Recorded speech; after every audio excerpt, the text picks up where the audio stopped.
Hi, నా performance మీకు నచ్చినట్టయితే hello guys, welcome back to Prem Kumar ఛానల్కి. ఈరోజు మన టాపిక్ ఏమిటంటే భవిష్యత్తులో బుద్ధి ఇంకా పాలకు చాలా డిమాండ్ పెరిగిపోతుంది. అలాగే ఇంకా మన ఓజోన్ పొర గురించి తెలుసు కదా, ఓజోన్ పొర రోజు రోజుకు చాలా తగ్గిపోతుంది, క్షీణించిపోతుంది. ఇకపోతే మనం ఏటీఎంలో మనీ డ్రా చేసుకోవడం కాదు, దాంతో పాటు మొబైల్ రీఛార్జ్ కూడా చేసుకోవచ్చు. ఇలాంటి చాలా రకాల అమేజింగ్ పేర్స్ మన ఛానల్లో ఉన్నాయి. మీరు కానీ మన ఛానల్ అయితే ఫస్ట్ చూస్తుంటే మర్చిపోకుండా మన ఛానల్ అయితే సబ్స్క్రైబ్ చేసుకోండి, పక్కన ఉన్న బెల్ ఐకాన్ ఆన్లో పెట్టుకోండి. మేము చేసే వీడియో నోటిఫికేషన్ ముందుగా మీకు వస్తుంది అనమాట.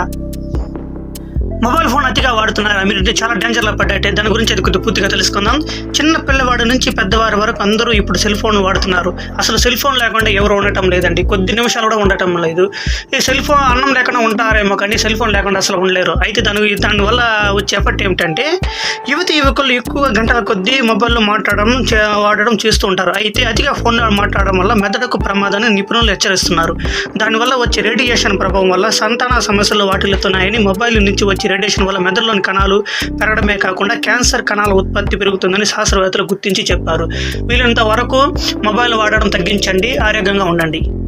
మీరు టీని ఎక్కువ సార్లు మరిగిస్తున్నారా? అదేనంటే మన రోజు తాగే టీని ఉదయం నిద్ర లేవగానే టీ ఉండాలి కదా, ఆ టీ గురించి ఎక్కువ సార్లు మరిగించడం వల్ల దాంట్లో వచ్చే దుష్ప్రభావాలు ఏమిటో దాని గురించి కొద్ది పూర్తిగా తెలుసుకుందాం.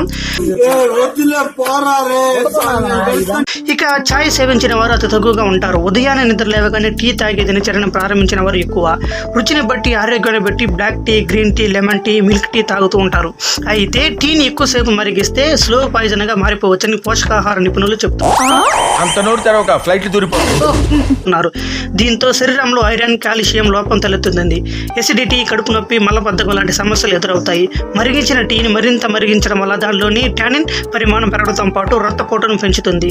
పాలల్లో ఉండే ప్రోటీన్, విటమిన్ డి, కాల్షియం వంటి అనేక పోషకాలు కాల్షియం విటమిన్లు, విటమిన్ B12, C వంటితో పాటు యాంటీ ఆక్సిడెంట్లు కూడా నశించిపోతాయని చెప్తున్నారు. వీలంత వరకు టీని తగ్గించడం అలవాటు చేసుకోండి.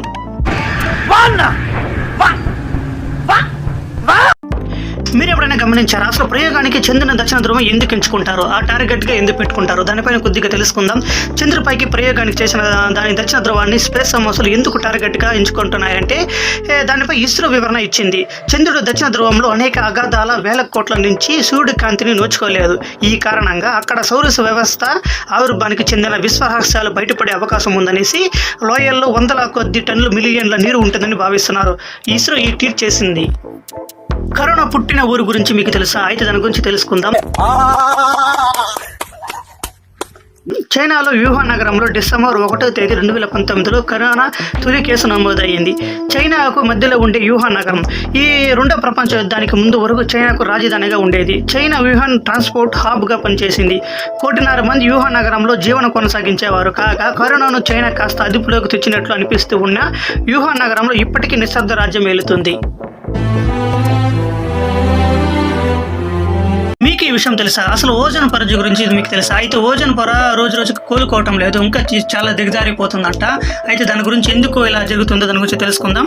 ఇన్నాళ్ళు ఓజోన్ పొరను కాపాడుకుంటున్నామనే భ్రమలో ఉన్నాం, కానీ పరిస్థితి దయనీయంగా ఉందంట. తాజా అధ్యయనంలో శాస్త్రవేత్త చెప్పిన మాట ఇది. యుఎన్ సహా అనేక మంది సైంటిస్టులు ఆమోదించిన అధ్యయనాలకు భిన్నంగా ఈ పరిశోధన ఉండడం సంచలనం సృష్టిస్తుంది.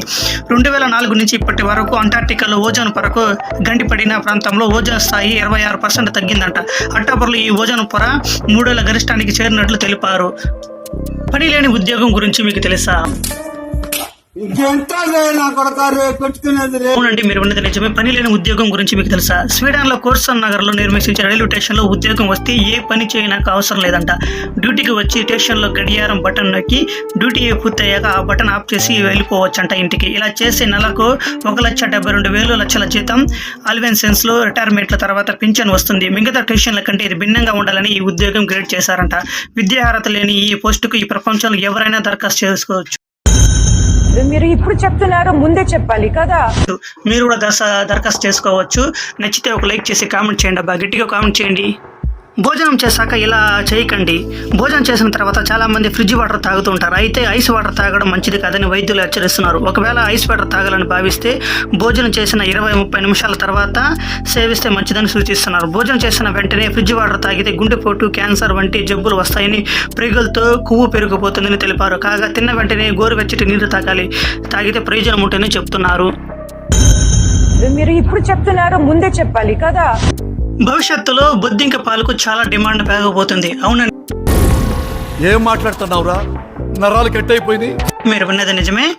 భవిష్యత్తులో చాలా బొద్దింక పాలకు చాలా డిమాండ్ పెరగబోతుంది. బొద్దింకలను చూస్తే కొందరికి అసహ్యం కలుగుతుంది. అవి తాకిన ఆహార పదార్థాలను ఎవరు ముట్టరు. కానీ భవిష్యత్తులో బొద్దింక పాలకు ఉపయోగించి తయారు చేసిన పాలకు చాలా డిమాండ్ ఉంటుందని బెంగళూరు శాస్త్రవేత్తలు చెబుతున్నారు. గుడ్లు పెట్టాక పిల్లని కనే పసిఫిక్ బీటల్ రకం బొద్దింకలు పాలలో కొవ్వులు, అమైన్ ఆమ్లాన్ని సహా అనేక పోషకాలు ఉన్నాయి. ఈ పాలను ఇప్పటికీ ఐస్ క్రీములో వాడుతుండగా త్వరలో నేరుగా ఈ పాలను విక్రయించే వీలుందంటున్నారు బెంగళూరు శాస్త్రవేత్తలు. మూర్తి గారు, ఇలాంటప్పుడే గుండె రాయి చేసుకోవాలి.